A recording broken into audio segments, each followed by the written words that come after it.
Okay. So I just want to touch on the Sinai account of human origins. The question you asked earlier about the really they're part of the same thing. You're asking about the woman being made from man's side. The word that's used there for rib is really side from out of his side, and the man being made from out of the earth. And then to add even more complexity to it is that our physiology is made up of 80% water. Um, which is like, well, if I'm made out of the ground, where's the water coming from? You know, um, so you just read an answer response to this question. The Sinai account of human origins, often dismissed as poetic, actually aligns with several foundational principles of biochemistry and cellular biology. When the Tanakh says man was formed from the dust of the ground, afar min ha adamah, it is providing a literal list of the chemical ingredients required for life.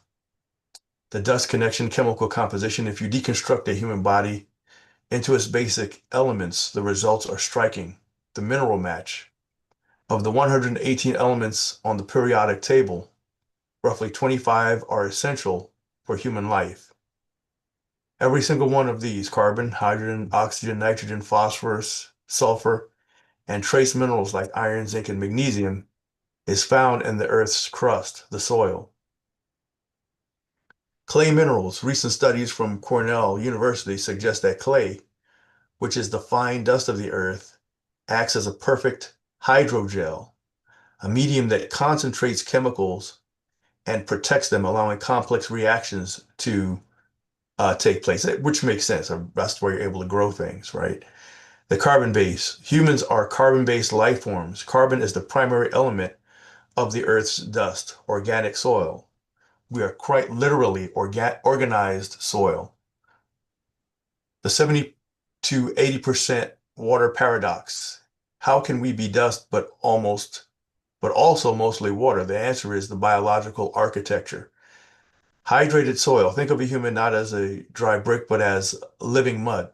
In chemistry, a colloid is a substance where microscopic particles are suspended in liquid.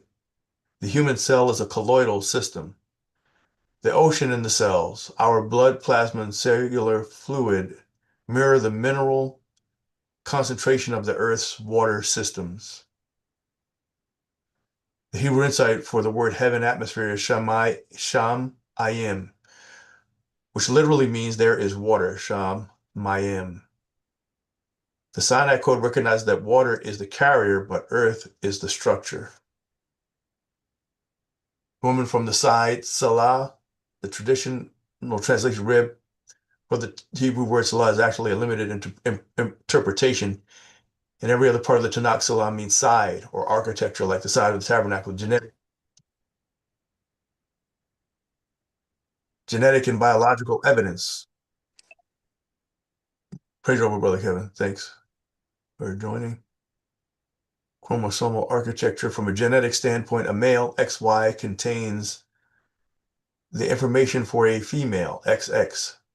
You can take aside an X chromosome from a male to form a female, but you cannot form a male from a female who lacks the Y.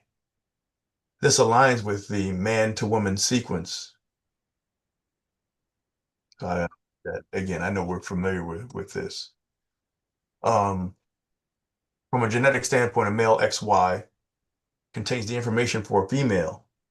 You can take aside an X chromosome from a male to, but you cannot form a male from a female who lacks the Y. Okay, yeah, that makes sense. This aligns with the man to woman sequence, somatic cell cloning. Modern science has proven that you can create an entire organism from a single side or piece of another.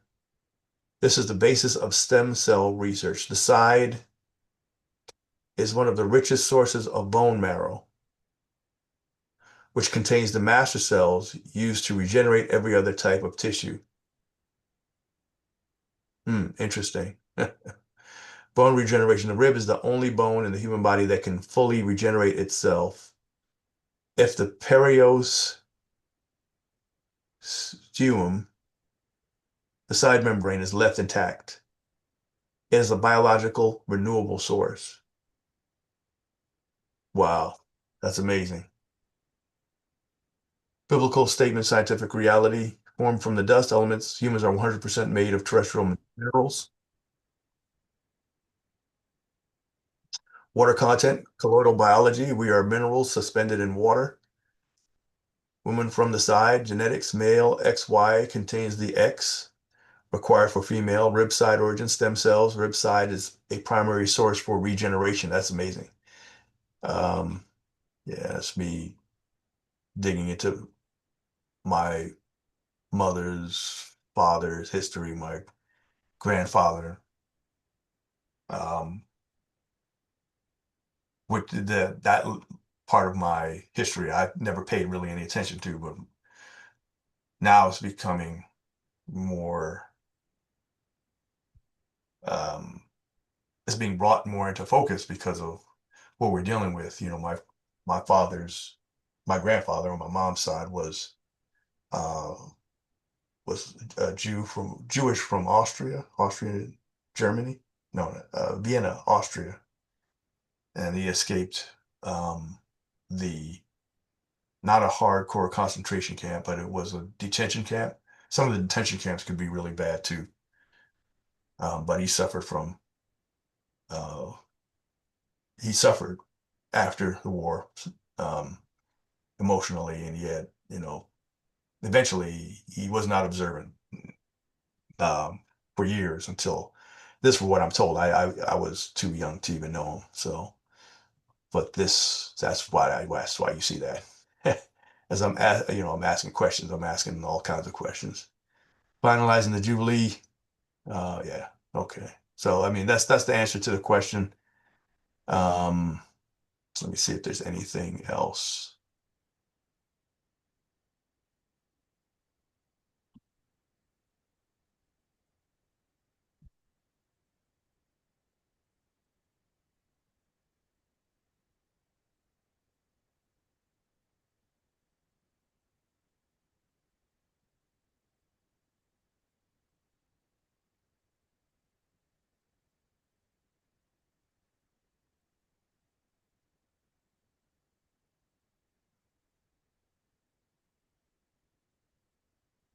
Okay, so I'm trying to figure out, okay, so let's expand, let's go further into this to expand this analysis, which is actually is really a great question, right? Because while it is, hmm, it's not difficult to really, here's the thing. I think, you know what, actually, we could start backwards and work our way forwards. Let's start backwards and work our way forward in real life. So I'm going to ask the question, what does the body decay into after we die? What's the answer? I mean, it's kind of a rhetorical question because everybody knows what the answer is, but I want you all to answer that to me. What does the body decay into when it expires?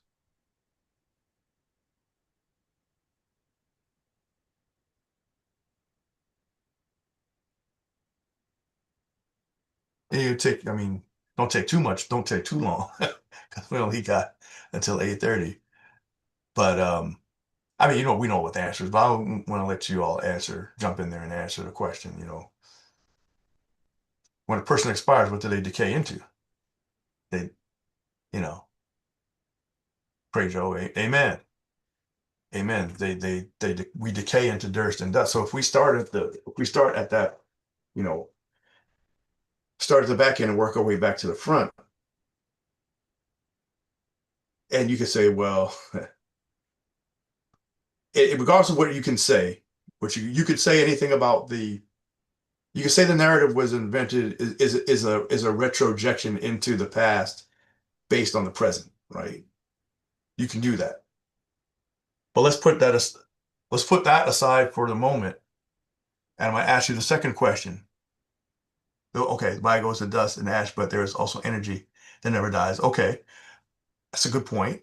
That's a good point. And I want to, you know what? I want to expand on that even more. I want to expand on that even more. We're dealing with, but let's for now, before we go and expand on that point, let's deal with because actually the energy is diffused, physical energy. So your body does have energy. It has there's electricity that actually flows through your body, right? That's how your heart beats on rhythm, which I mean, just me saying that out loud is like, man, just that one thing, just that one thing.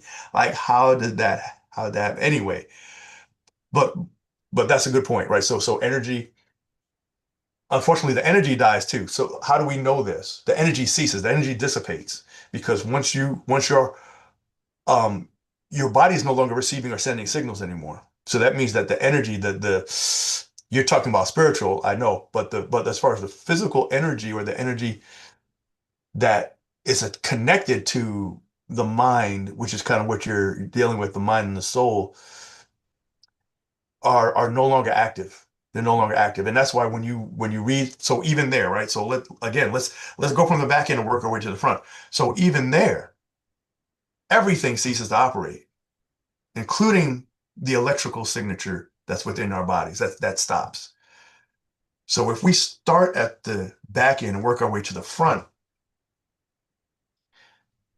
even if I was retrojecting, even if somebody did retroject into the text something, um I'm retrojecting into the text what took place in the beginning based on what I'm seeing in the present, right?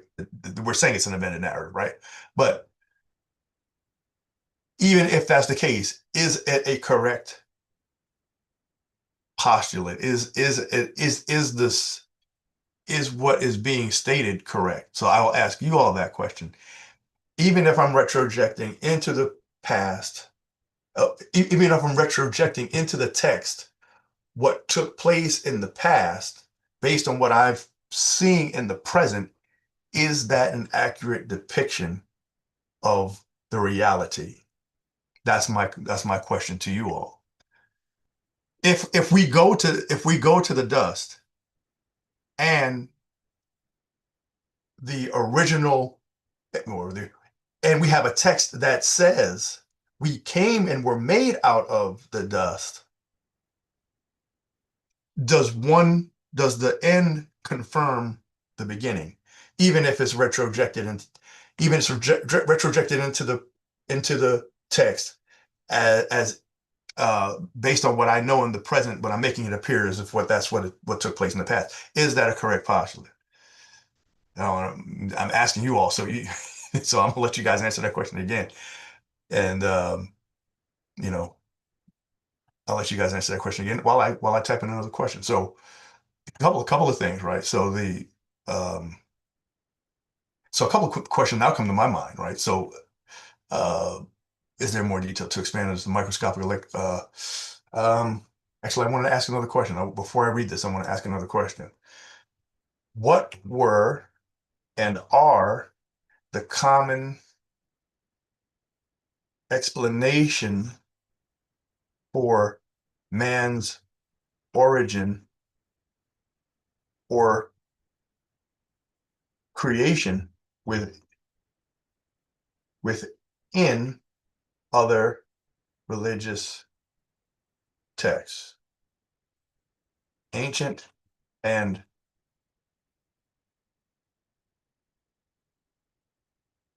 to the present? So let's ask this question. Question is, and you all can answer some great, great answer. Miss Christine, great answer. Um, let's continue along the line. So if we start from the back end and work our way to the front, if we came from the dirt, the postulate that we must have been made, if that's what's left when we die is dirt, that matches the chemical signature that is actually in the ground before it goes in before it becomes a part of the ground, or is being separate from the ground, when you examine what's left, you find the same elements that are in the earth. So if there is a narrative that states in the beginning people were created out of that substance, is that narrative, or is that idea true? Or is it confirmed? Does one confirm the other? Does the end point of the end observable reality confirm or help to confirm what is stated in this narrative, in this book? Brother Kevin, anybody, my wife, Sierra, Miss Christine, y'all feel free to jump back in there, and no answer is incorrect. No answer is incorrect. Okay, so let me ask it this way. Um, so you all said that when we die, we become dirt, right? So that's the reality. Everybody observes this. There's nobody that turns into gold. Nobody turns into silver. Nobody turns into, I don't know, whatever. Everybody turns it.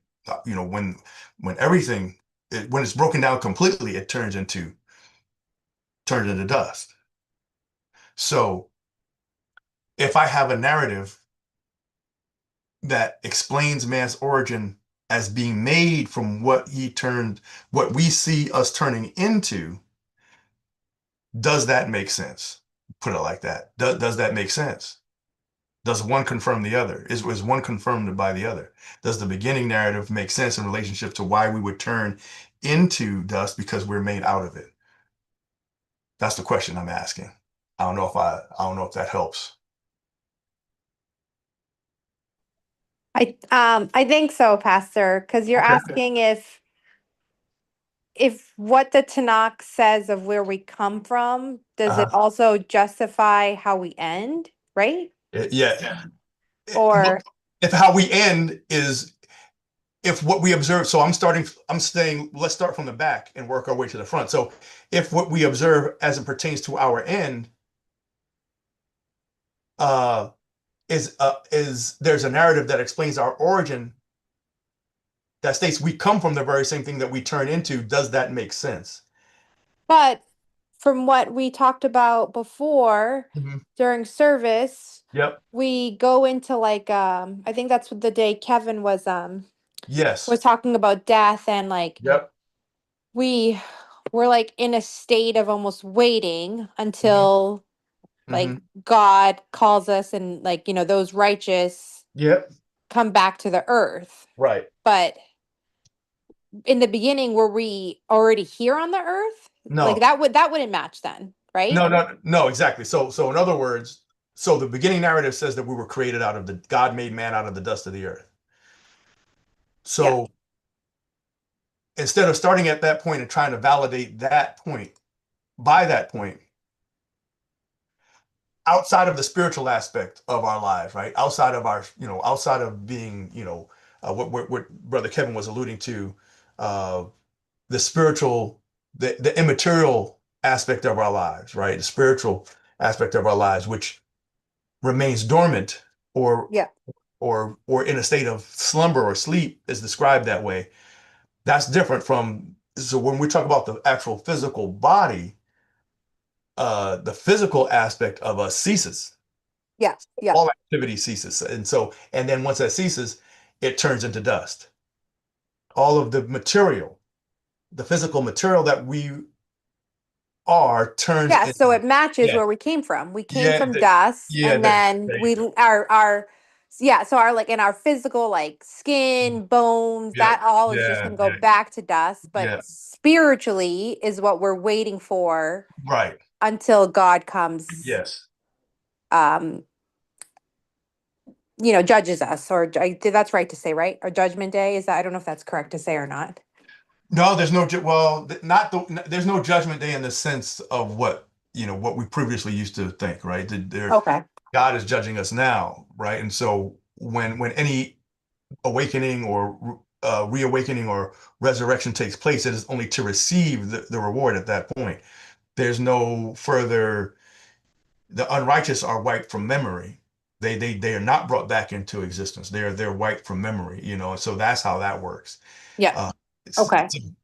um, so so that deals with the reuniting, and I think what the what's powerful about what the Tanakh does is that it's showing that God has power again. God has power over.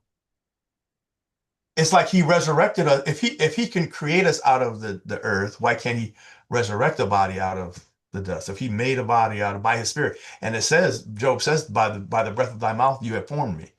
So God's spirit can do that in the beginning, and he can do it again. Is another point that is being made. And I'm kind of going further than where I'm skipping some steps here by dealing with that yet. So again, trying to confirm does the is the narrative grounded in reality, right? So the first for the so for bottom line, the narrative makes sense. If I turn to dust, even if a person wants to say, "Oh, well, you're just retrojecting into the text something that you think took place in the past based on what you see in the present," even if you want to say that, does it still make sense?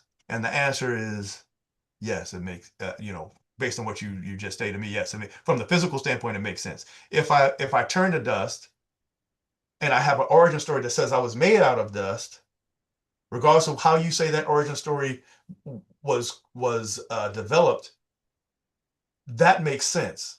That still makes sense. Now we can deal with how would a nomadic people, and now this is why I asked the next question, is because would an ancient Near Eastern person be able to explain this? Would that explanation be countercultural and counterintuitive, even though they see the physical evidence before them as to how they came into being? And let's probe that a little bit. So throughout history, almost every culture has developed an explanation of the origin of humanity, while Sinai focuses on peaceful, purposeful formation of living mud by a singular creator. Other religions and mythological texts often present man as a byproduct of divine conflict, accidental waste, or slave labor, right? So let me go back to the question. What were and are the common explanations for man's origin or creation within other religious texts, ancient and to the present? So we're comparing. So we've already come to the conclusion. You can tell me if I'm wrong. I don't want to put words in you guys' mouth. That the reality of the present going from the back to the front, the reality of the present that we turn to dust, and I have an origin story that says I came from it. Those two things, regardless of how the origin story was developed, make sense. Now, the origin story comes from a text and a text given to a people or a revelation given to a people. How do we know that they didn't just make this up?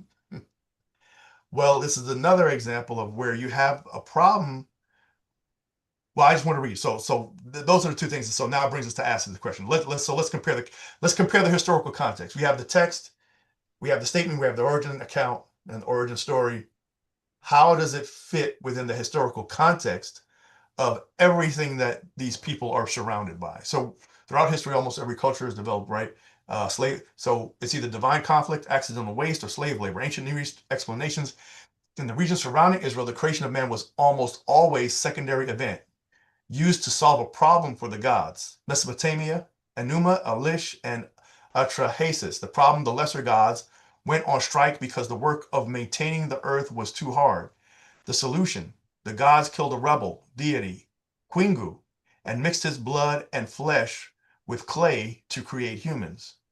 Purpose, humans were created as slave labor to feed the gods and do the drudgery so the gods could rest. So there's some clay there, but there's also blood and flesh. Oh my gosh. All right. So that's pretty wild. Ancient Egypt, pottery wheel, the god Khnum is often depicted fashioning humans and their Ka life force out of clay on a potter's wheel. Out of clay though, right? So clay is not necessarily purely out of the dust of the earth. So uh divine fluids, other accounts suggest humans arose from the tears or breath of the sun god Ra. Comparison to Sinai, while many A&E myths share the clay dust theme, the Sinai account is unique because it is non-violent.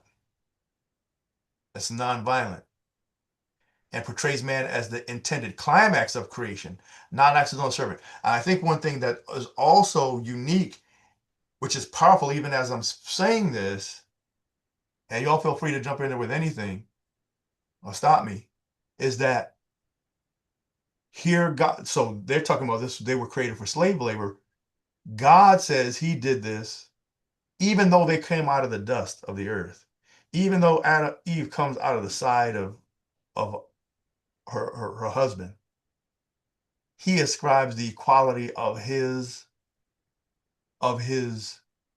image, of his image to both of them. That's amazing. It's totally revolutionary, especially for within the historical context of what you're dealing with here, right? And what you're looking at here. Eastern global traditions. These texts often focus on the division of a primordial whole or the emergence of man from specific plants or substances. Cosmic sacrifice. One myth describes the world arising from the sacrifice of Purusha, a giant primeval being. His mouth became the priests, his arms the warriors, and his feet the servants. The vision. Another account describes itself dividing into male and female, who then merged to produce mankind. Mayan. Popol Vuh.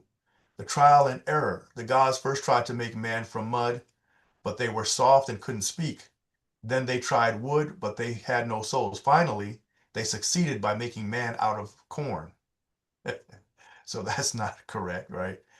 We were not made out of corn. You know, there's not biologically that's not right. Right? Greek mythology, Hesiod, Prometheus, he fashioned the first man from clay and water, while the goddess Athena breathed life into them. Now, and obviously this comes way well after the Hebrew Bible is already in play here. So there's a very good chance that they, you know, again, as many of the other things, especially the New Testament, is co-opting this idea from the New Testament.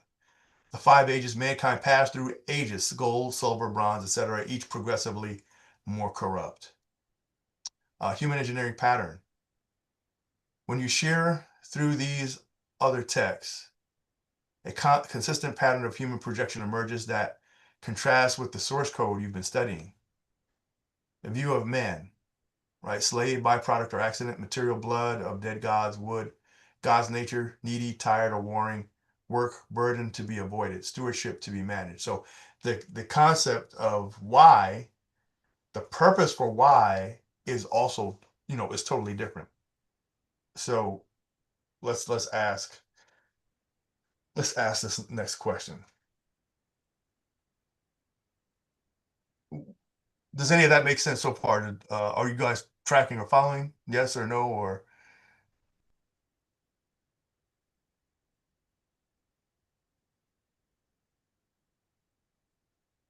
so?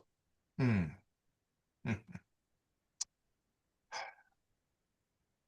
I'm looking at your question and I'm thinking, and hey, I'm just going based off of what I see in the text of Tanakh. Whether a person now how literally and how dependent are we? I believe the text doesn't allow us to be uh, loosely dependent upon statements that are made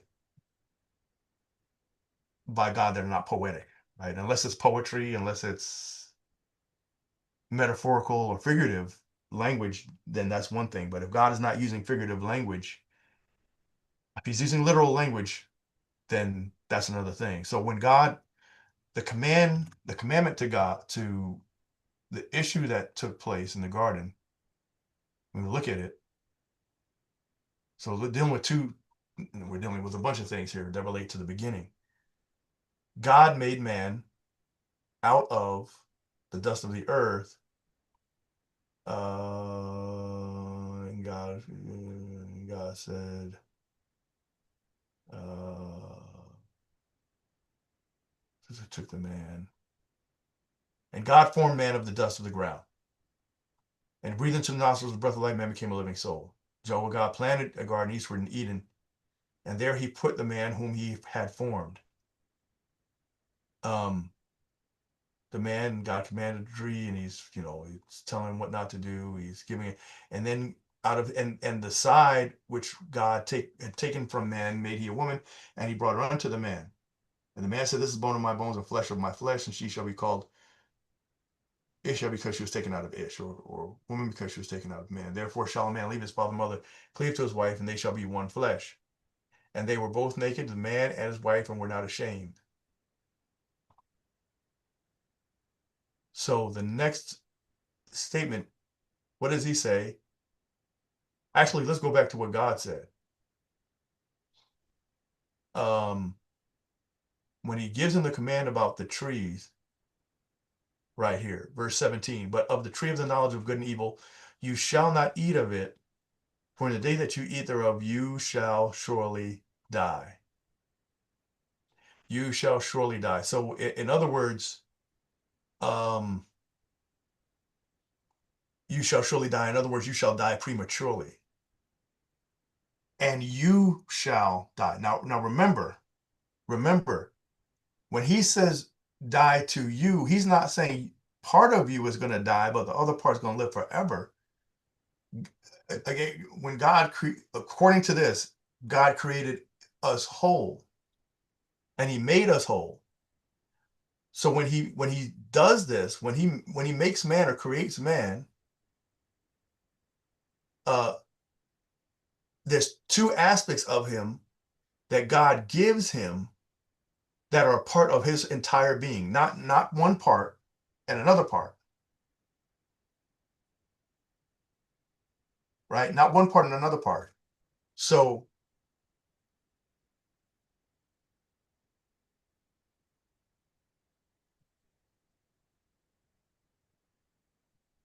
one part and another part, not one part and another part. So he breathed in the nostril the breath of life, and man became a living soul. So God breathed into his nostril the breath of life, man became a living soul. So God formed man out of the dust of the ground. No, I'm just, again, I know we have been brought up with a lot of different beliefs and customs in relationship to this, which is, that's our choice. But again, if I'm going to go based off of what this is saying, and again, whether we feel that this is this invented, is this another invented narrative, or is this actually depicted of reality independent of someone else being able to make something like this up? And I think it does, right?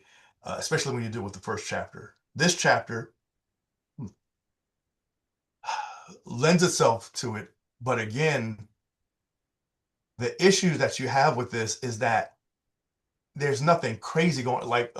So when we go back here, you're talking about cosmic sacrifice, trial and error, Prometheus, and then another goddess. Like but why are they doing this? There's no statement as to why the 5 ages, passing through gold age, bronze, etc., progressively more corrupt. So, there's a Mesopotamia, there's a problem. In Egypt, there's a problem. Or men being fashioned with life force on a clay on a potter's wheel. So what's going on with the potter's wheel? So even though you got clay, you got a potter's wheel here, right? Even though you have, so like when you read it, you'll see clay, but then you'll see some like you got clay, but you got blood and flesh. You know, tears of breath. That's obviously that's incorrect, right? And then you go, and obviously the corn, being made out of corn, um, out of clay and water, and which is interesting, right? They keep saying clay, but this is amazing because which doesn't make sense because clay is made out of water, right? So clay is the combination of soil and water. So why is he saying clay and water? It's almost like that's redundant, right? But the earth is not. The earth is not. And what's amazing about this is that the scripture doesn't mention water. It just says that God made them out of the dust of the earth. So again, that's interesting. Um, Mankind passed through the ages, gold, silver, bronze, etc., each progressively more corrupt. So these things, have a lot of things in there that are not as straightforward. It's when you look at the creation account, it's very straightforward as to what God did and why He did it. He created man on the earth to have dominion over the fish of the sea, the fowls of the air, etc., all the work of His hands, and create a woman alongside of man, and both of them together to be fruitful and multiply, to populate the earth, to fill the earth, and to continue to have dominion over the earth. And when God says what He says here, He's not speaking to part of Him, He's speaking to His entire existence. His entire existence ceases. How that existence ceases, or how that existence goes, how our existence goes into not or ceasing to exist, is another story. Sometimes it happens violently, sometimes it happens peacefully, sometimes it happens in all different kinds of ways, but it happens. But it happens. So, and it's not just the body, it's also the soul ceases to exist in the way that it exists right now. Your consciousness ceases. And the reason why that has to happen is because of what God says. The only way, and the reason why, according to this, you know, the reason why, according to this, that it appears to be that everything ceases is because God is the only one that is eternal in and of Himself. So the only way that life can be rejuvenated or reactivated is if God allows it, or if God does it directly or indirectly. He just does it on His own. He reunites that soul with that body. Um, Saul's experience with the witch of Endor is an anomaly that God allowed to further drive home the point that Saul's disobedience could not be fixed by him going to Saul. He could only go to God Himself. And Saul repeatedly refused to do that. He just seemed like he was not getting the point. And that it wasn't about him being a king or having a kingdom. It was about him having a relationship with God, a right one, right? And acknowledging who that God is as being sovereign. So that was the issue with that. But outside of that, you don't see that being a pattern of anything. God just allows that to happen. And it's not Samuel in his body, it's Samuel's form, a form of she sees his conscious she sees the form God is allowing this to take place, a form that appears in appearance of Samuel, and that's what God allows the witch and Saul to see. And Samuel just flat out tells him, what you call me back for? There's nothing I can do for you. I can't help you. um and then what happens to that image? It ceases. It ceases. So he's not coming back and walking around and checking people out, visiting some old friends, and that's not going on. It's just that was that moment, and then that was over. So the reason why that happens is because yeah, that's not a problem. Yeah, and that's why we're going over it. That's why we're going over it, and there's no problem for us to ask these questions. You don't sound wrong. You just sound like, hey, what's the deal here? One thing. So that's so we dealt with the soil thing. Does the soil thing make sense? Does the soil, so the fact that we turn to like flat out dust, and the contents that are in that dust match one to one what's in the earth, the soil of the earth. Does that make sense? The answer is yes. Next question. Next question. Does it make sense that all of humanity has to trace its life back to one set of parents, one man and one female? What is the answer to that question? what does the evidence, well, there's evidence that confirms this, but even if we think, rationally, is it possible that humans formed independently and on different sets of land, and well, we migrated to those locations, but what does the evidence show? The evidence show that we didn't always live in all of these locations, that we migrated out to these locations from a central location, and population has grown, has not remained steady, right? And has exploded, in fact, from a centralized location somewhere, North Africa, Middle East, in Asia, in that area. So it's population spread downward into Africa, upward into Europe, outward into Asia, and even further outward into the Americas, right? And so that's what you see, and that's what you have. And so the question again remains, where did all these people come from? Where did all these people come from?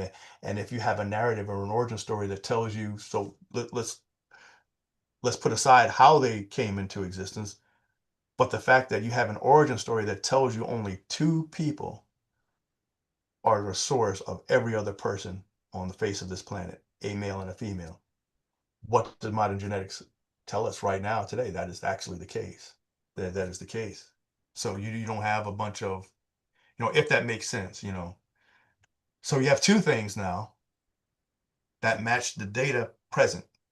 Two things that match the data present, that when you look at this, the account of what you see in the Tanakh matches reality long before those realities were even confirmed by actual studying the soil, what's in the soil, being able to analyze. You can analyze soil back then. So they don't say anything about made out of clay. It doesn't say anything about being made out of clay and water, and it certainly doesn't say any of the other stuff. It specifically says it's made out of the dust of the ground, of the earth. And when we examine the earth today, what do you see in there? All of the minerals and uh, the contents that actually exist within the human body once it decays, even as it's alive, right? You could take, skin samples and stuff like that, and then analyze it. And what do you see? You see the same minerals are in there. So that's letting you know something. It's letting you know that you have an organized matter out of this material, because when it decomposes, this is what it turns into. It's that exact same thing, one to one match for the most part, right? So that's one thing. Then you have the idea of of population. What do they call it? I forget what they call it, but how people how do generations multiply? How do people multiply upon the earth, or on the earth? Human origins, the origins of humans as a as a species on this earth. And yeah, I mean, that's even why, even in the evolutionary theory, even they point to a singular mother. This one Lucy, right? uh so it's like either way, any way you try to go, you're brought back to the concept. And they have to do that because it has to have a starting point. There has to be a jump off point somewhere. Like where does we don't see man, and then all of a sudden you see man. Where's the jump off point? And so if you want to go by the evolutionary theory, it's going to cause you, it's going to funnel you into a place where, like, if you're saying that all of these creatures all of a sudden came into existence, well, they weren't there, and then all of a sudden we see them here. What was the jump off point? At what point did part whale become a full whale? At what point did part monkey and man just become a full man?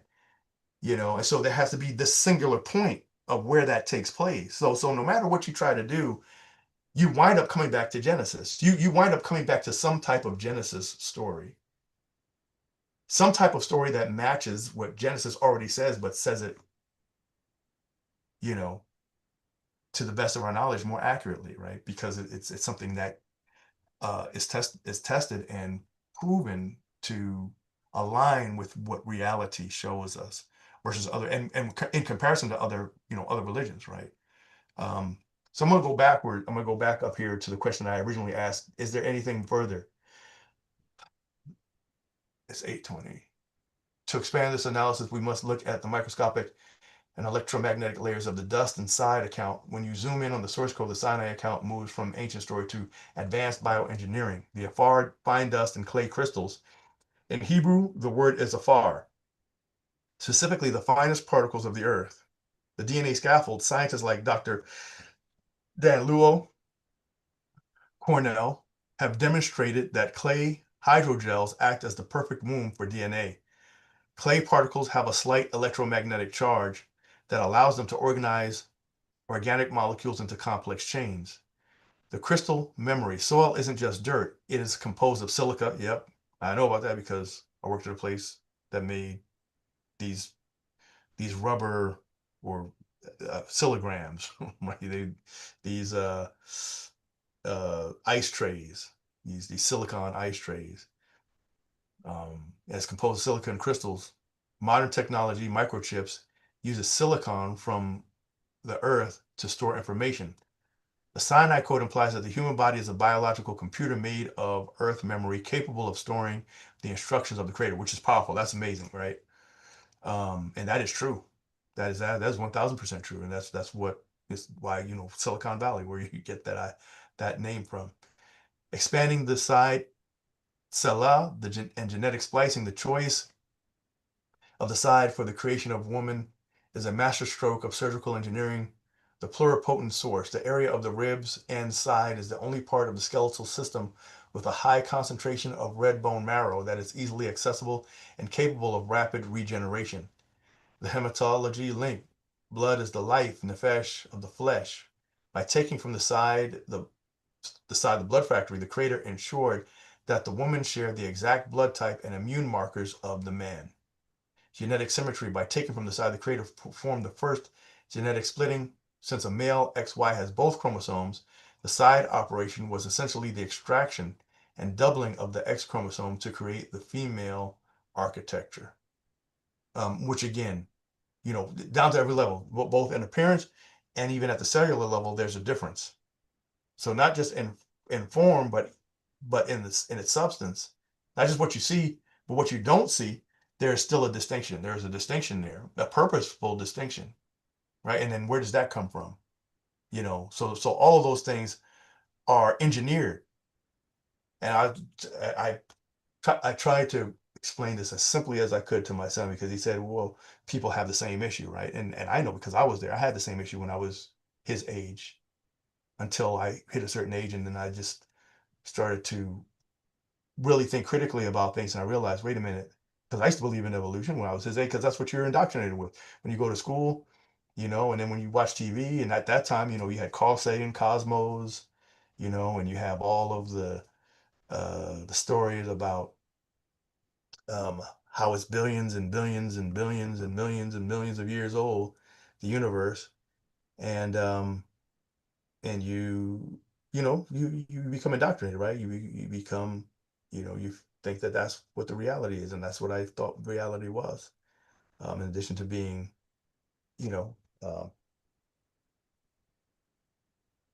that's different, right? It's not really, it's related, but it's not related. Bottom line, that's what I believed at that point, right?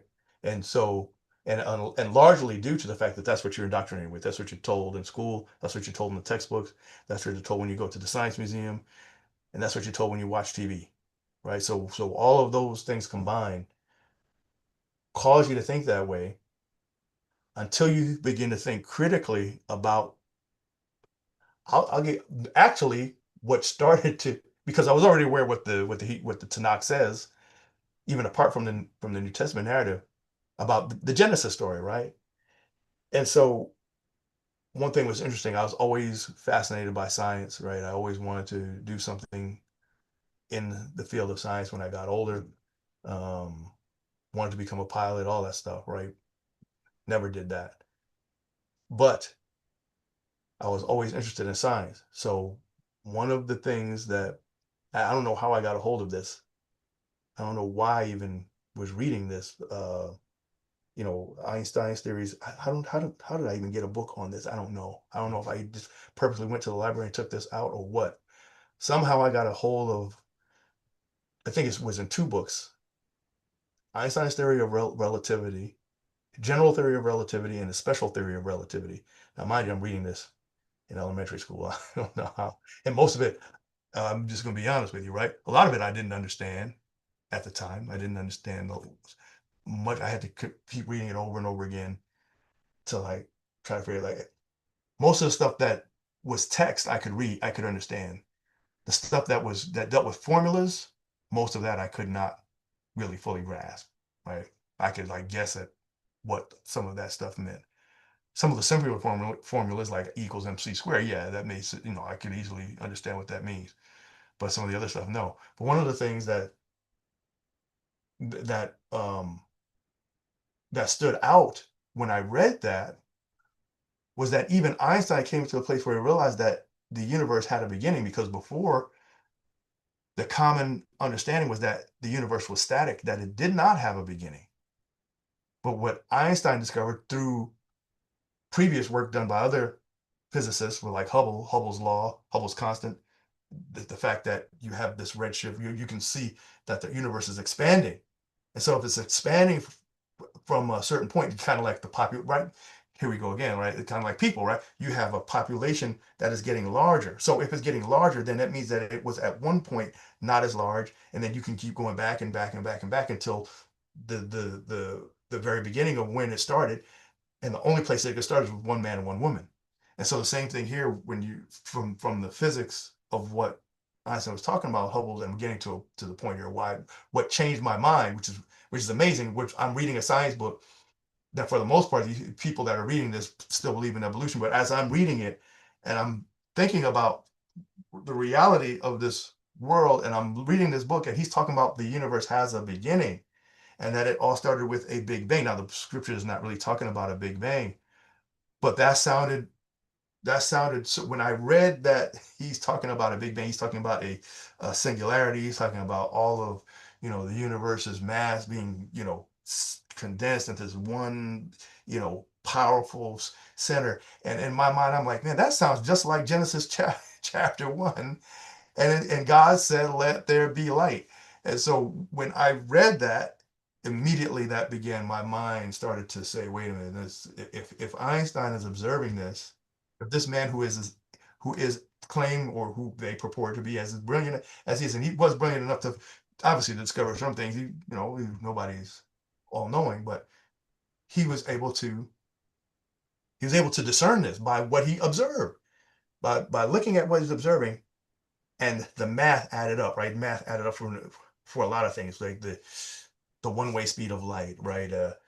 That gravity causes light, or space, the curvature of space, mass sitting in occupying space, it curves space depending on the size, the weight of it, right? The mass of it, not just the size of it, but the weight of it. With it sitting in, you can have something that's really small but extremely dense, and it curves space in a certain way that you can see it. You can see light curving or being distorted as it moves around that body, right? And so these are all the things that he discovered, all that stuff. And I can't believe I'm reading this, in elementary school, but that's what I read in elementary school. And when I read that, I said, wow, look at this. This is tough. This is literally proving that it's proving Genesis. And then, as I'm saying this to you again, even though that was, 40 years ago, I'm, 52 now. So you're talking about over 40 years ago, I'm reading that book. That seems like a long time to me. It's not a long time, because even if it's 40 years ago, you're still talking about 3,300 years ago. Purportedly, God, I'm saying I believe it. Someone else out there may not believe it, but purportedly a set of instructions are given to a people that contains a revelation that will not be confirmed scientifically until 3,300 years later. And so, of course, my rational mind, even though I'm only my 9-year-old rational mind is saying, I'm rational enough to be able to say, okay, evolution makes absolutely no sense. No, you you can't get organization from non-organization. You can't get, structure from out of chaos by accident or with no intention, without any design, without any purpose. And so that's why, and one thing led to another. Then I began to realize other things, right? You begin to think critically about other things and other realities. Tell me to narrow, you begin to just narrow it down, narrow it down, narrow it down. And I guess that process never really stopped until now. We never found a place of rest until now. And I say that, when I say that, it sounds interesting because it sounds like I'm talking about Noah trapped out there on the sea, Noah and his family, until finally they're able to see land, and finally they can see land, but they still can't get out of the boat. And then finally the waters subside, and then they can finally get out of the boat and they can find rest. And that's kind of, I guess, describes how I feel about that, the whole process really starting on an individual level. Listen, it's not like my mom was telling me this. It's not like my aunt was telling me this. Not like my pastor or anybody was telling me this is what I had to believe. It was just a kid, just a young, 9-year-old, 8-year-old, 8-year-old kid who at one point believed what the text, what the teachers were saying, what the school was saying, what the textbooks were saying, what the Museum of Natural History was saying, what Carl Sagan was saying. I believed all of that, and then all of a sudden, I read something of with the knowledge of what the Tanakh says. I read something about another scientist that just completely shifts my thinking, and then all of a sudden I'm thinking critically on my own, and I'm able to say, "Wow, this actually is that. This has to be. There's no way that these people could know this 3,300 years ago. This isn't coming from them. They didn't make this up. Somebody else gave it to them." And so, even so the I think Genesis, the first chapter of Genesis, kind of becomes a no-brainer, right? You can see that that is the mind of God being delivered to humanity, being revealed, is revealing his actions to humanity at a level that that humanity could not have known. They couldn't have known. They weren't even there, right? So they weren't even there at these points. But then they line up with reality. No, you can't reproduce. You can't crossbreed, right? And this talks about everything is created after its own kind, after its own kind. So things that are there in chapter one, okay, those become a no-brainer. Then when you get to chapter two, you start scratching your head like, you know, does this, does this add up, right? But I think, again, at least for me, this is how I tend to approach it. And once you get to this place, then you begin to say to yourself, okay, if all of these with all these details are part of a narrative that is proven, that is verifiable, that is accurate, that places us within reality, that could not have been known by these people in this time, lends itself to the point that it is a revelation given to them outside of themselves and outside of the entire human population. Nobody else could have known this. And not just chapter one. Then you have the flood account. Then you have the geological record that shows that the earth was covered in water. Everywhere on the face of this earth, every continent is covered by sedimentary rock, which clearly shows. And in that sedimentary rock, you have fossils that are combined with both land and sea animals at the highest points. That's a no-brainer. Okay. What account matches that? Genesis chapters 6 through 9. Then you see the Levitical laws, and we've gone over that, and it gets even worse there. It gets even worse or better depending on your perspective. It gets even better there because then it becomes even more refined, even more detailed, even more precise in the things that are instructed. And then and again, that even further proves that these people could not have known this, because you don't get the verification of their utility until, again, 3,300 years later. It's amazing stuff, right? Just the washing of hands and running water and the soap made out of the heifer, and the purge and the 7-day clean cycles and the 8th-day blood clotting mechanism and all of that. I mean, they did not, and all at once without any error. Right? It's not trial and error. It's not a mistake. And then you have 40 60 different things like that stacked on top of each other, and they all appear suddenly all at once. Again, this is your critical mind, your rational mind, at least for myself, kicks in, into overdrive, and I'm like, okay, now I'm left with I'm left with either my own free will, right? Which is what it's still it's evident here, even in this chapter, and then that subsequent chapter, chapter 3, this chapter and the next chapter, the revelation of God is made known, because not only is not, so it's one thing for us to have these conversations. It's one thing, even with the Spirit of God, right? You feel the Spirit of God. You feel for some that, in the Pentecostal, you feel the elation, you feel the rejoicing, you feel the Spirit. You may speak in tongues, or something may happen. Those things really are still subjective in nature. You're not. It's kind of like it belongs in the category of Psalm 19, chapters verses 1 through. The heavens declare the glory of God. God's glory is being made manifest, but there's nothing specific being downloaded into your thinking, right? To give you pure concrete structure that says boom, right? It's like boom, because the Spirit of God is powerful, but it's still subjective. That's why people can still go off, even with the Spirit of God. They can still go off the deep end. And an example of that is Balaam, right? So spiritual experiences, whether it's the Spirit of God or other things, or visions or dream, whatever, they're still, to a large part, they're still subjective, and they cannot be relied on entirely, because you can still go off with those. And the only way that you can know, again, this is why you can't. The rational mind leads you to the place. Rationality, the mind that God gives you. If we're created in God's image, God, the rational mind, the wisdom that God downloaded into your brain, the conscience that God downloaded into you by breathing into you the breath of life, it causes you to then say to yourself that these things you cannot, by knowledge, by experiential knowledge or any other kind of knowledge, can you gain insight into what his will is specifically. It's not possible. And this is why you have the issue where you're dealing with all of these other examples of things that we have, where we have attempted to try to understand how did this happen, and it does not match reality. It's unverifiable.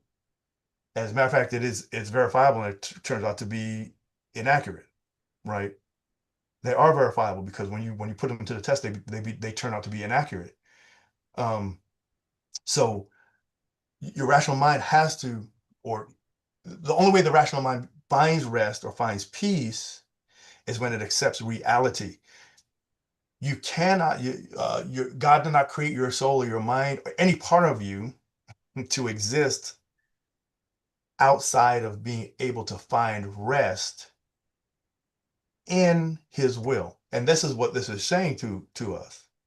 And I think we just, we did we went, you know, up the valley through the woods to grandmother's house to get to the point that your, you know, everything about you ceases, right? Outside of the will of God. Within the will of God, there's peace. Outside of the will of God, there is not perfect peace. There, you can still find peace, even outside of paradise. And what brings you back into the will of God is obedience. But how can you? Here's the question. Here's the question, right? So if obedience, so if relationship with God, a relationship with your parents, I have to bring it down to this. I forgot about what I was going to say about my son. I gotta come back to that. But I really, really strive as hard as I can to try and make it as simple as possible. Sometimes I start using some big fancy words. Y'all forgive me, or at least I think I'm doing that. But anyway, the bottom line is this: you can't have a good relationship with your father. You can't have a good relationship with anybody, not even your boss on your job, not not your government system. No, without obedience, without following a set of instructions. If I try to run the light, and the cop is right there, run the light, run the stop sign, run the yield sign, and the cop is right there, and he stops me, I cannot get mad at that cop, because I know what that stop sign means. I know what that yield sign means. I know what that stoplight means. I can't get mad at the cop. I've disobeyed the law, so he's going to stop me. But the whole point of the matter is this: how do you know it's disobedience? In order for me to get my license, I had to pass a test.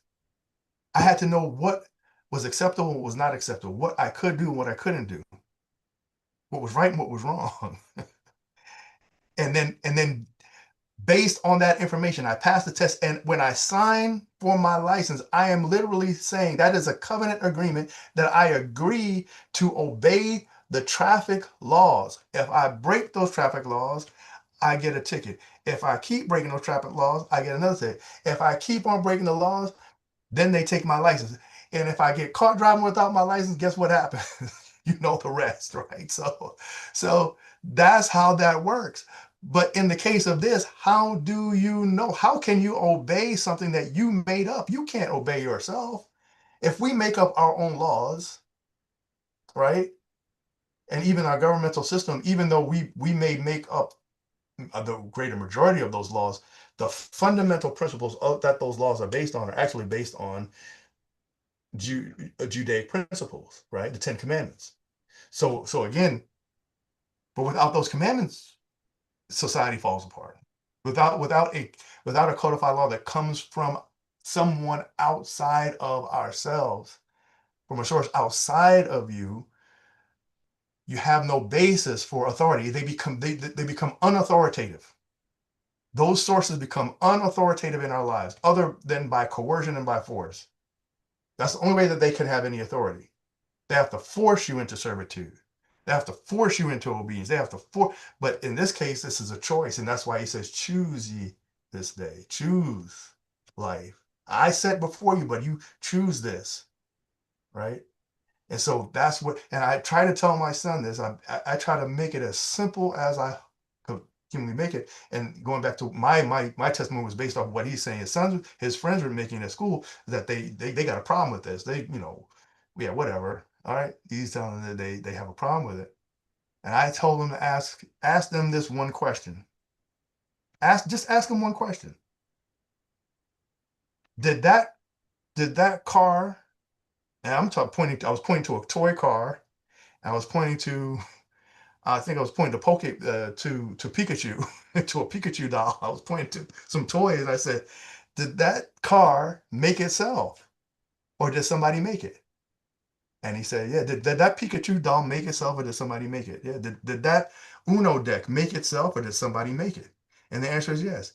So the next question is this: if you, who is much more sophisticated, complex, and uh, more significant than the Uno deck, than the Pikachu doll and the toy car, and they were made by someone else, how much more so you? So then, if did you make yourself, or did somebody make you?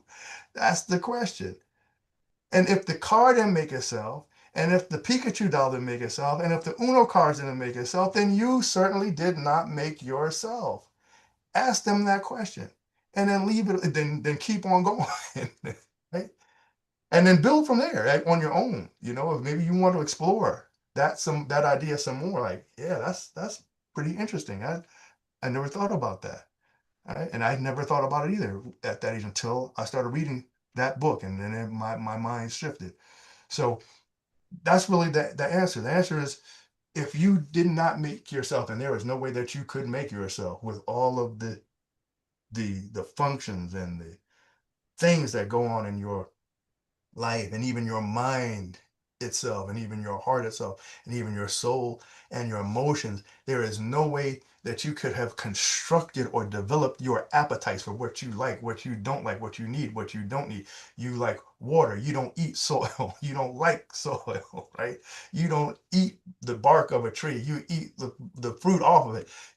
How do you know that, right? Who gave you those instinctive tastes to even just on the natural normal basis? For the most part, you know what you want and what you don't want. God, somebody else put that. You didn't put that in there yourself. And so that's the answer, right? That is the question that leads you to the answer. That's the question that leads you to the right answer. To come to the right answer, you have to, at some point, you have to begin to ask yourself the right questions. Once you start asking the right questions, then you begin to come to the right conclusions. and without independent of, and not necessarily independent of, in the midst of, within the context of everything else that's going on around you.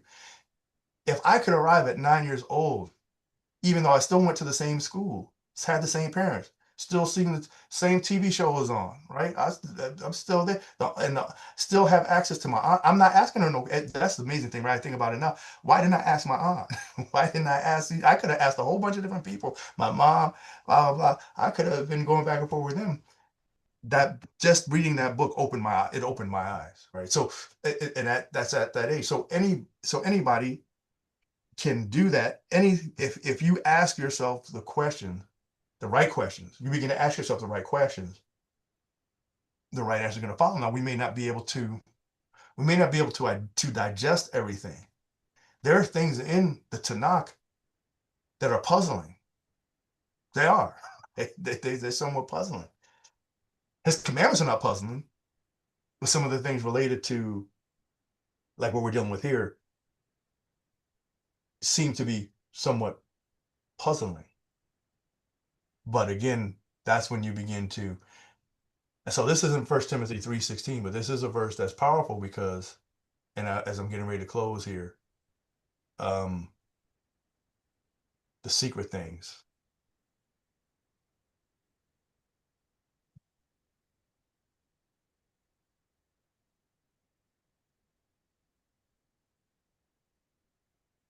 Oh man,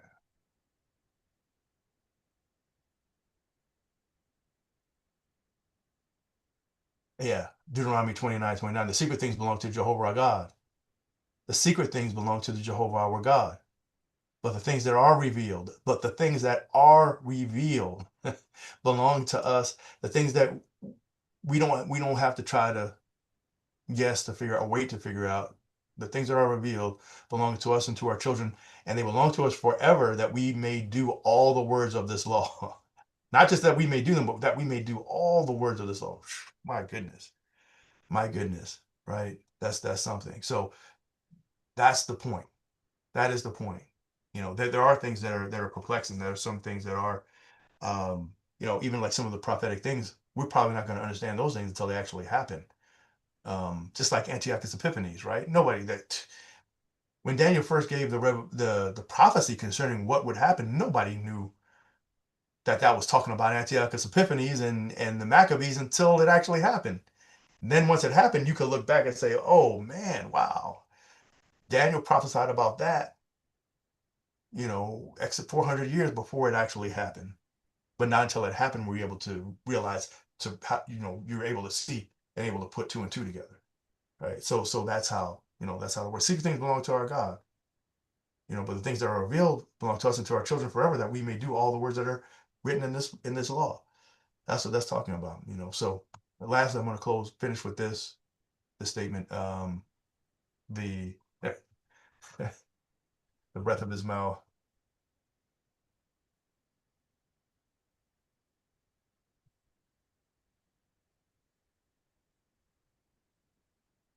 You turn things upside down. Shall the potter be esteemed as clay, that the thing made should say of him that made it, he made me not?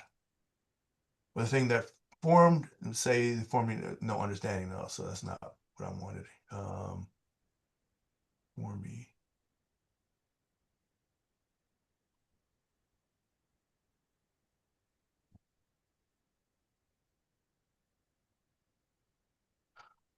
My apologies. Bear with me as I'm trying to find this verse.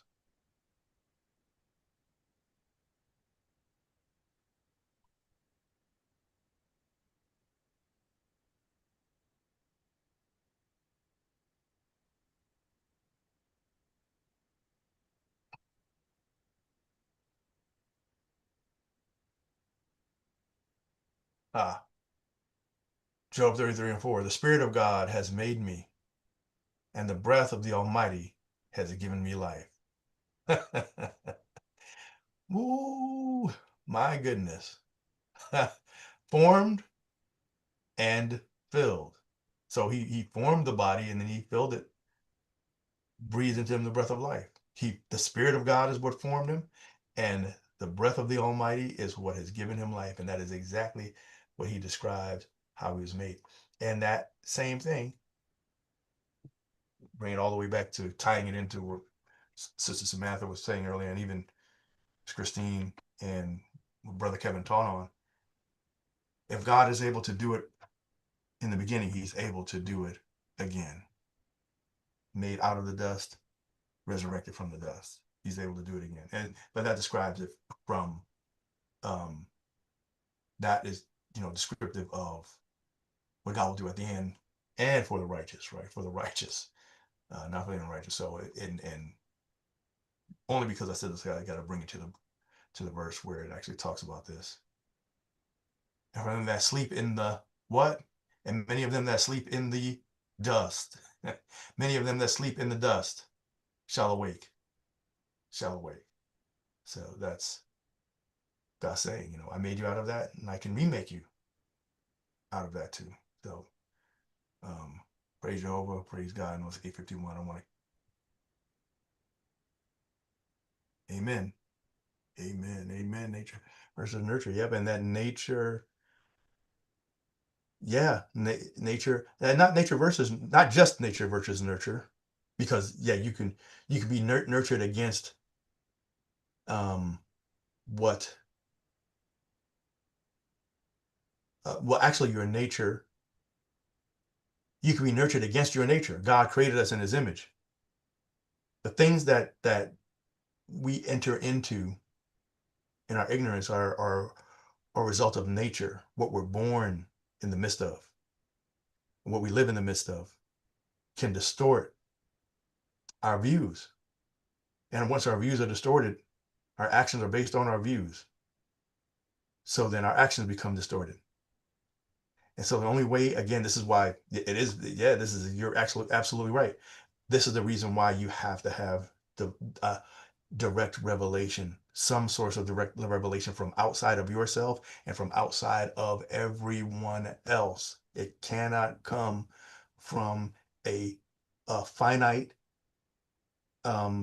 source, right? It has to come from a divine, eternal source in order to know how to understand your nature, and then to understand that your nature was created in God's nature and image, and that what you're surrounded, the context that you grew, present, past, present, future, that you grew up in, can be overcome, can be lived against, you know. Amen. Amen, Miss Christine. I'm not sure if you are you typing something? I'm not sure if you're typing something.